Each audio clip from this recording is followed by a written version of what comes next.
Driving out of the Denver International Airport recently, I saw one of the most disgusting sights I've ever seen.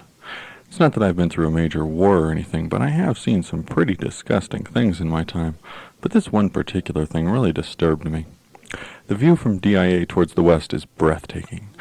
The view should be breathtaking because of the majesty and beauty of the Rocky Mountains, which sit hunched over and stretch from the horizon in the north to the horizon in the south, off in the distance west of the airport. DIA is out on the plains outside of Denver, and headed towards Denver one can see for miles and miles. Sort of. These days, this view is breathtaking in its ugliness, not its beauty. Looking across Denver and its suburbs towards the mountains, one is looking through 50 miles of smog.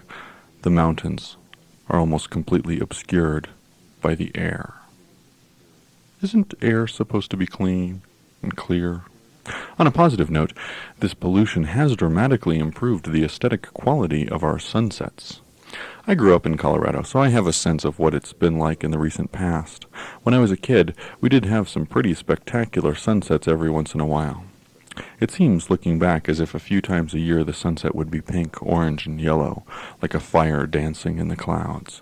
The fact that this happened only a few times a year meant that people would actually stop what they were doing to look at the sunset.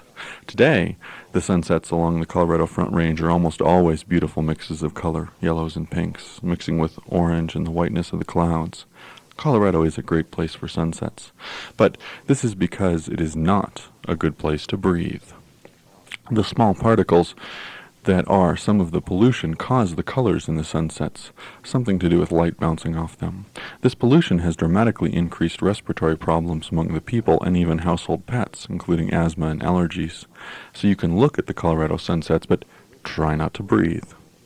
On a related note, when I was a kid, one could run around all day and not worry about sunburn. More recently, a coworker of mine was complaining about a sunburn she picked up sitting in the sun for less than 2 hours. The kicker is that she had recently returned from a week-long vacation at Lake Powell and was very thoroughly tanned, not to mention olive-skinned to begin with.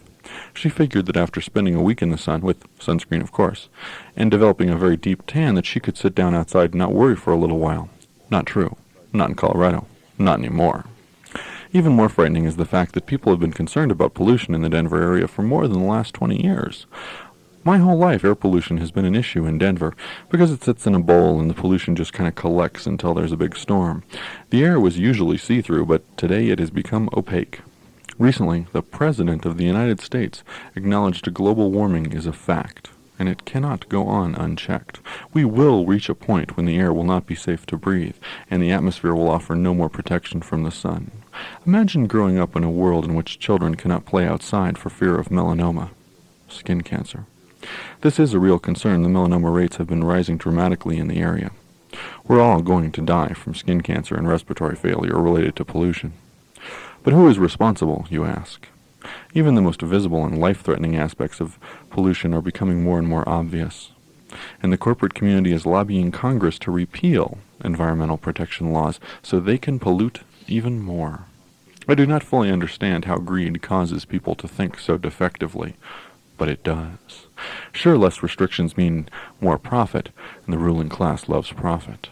But they will die from skin cancer as surely as the rest of us. They may have the freedom and resources to take more precautions, to use more protection, and even live in houses with air filtration systems. The ruling class in Mexico does this now because the air in Mexico City has become lethal. But even the rich are going to have to go outside, sooner or later.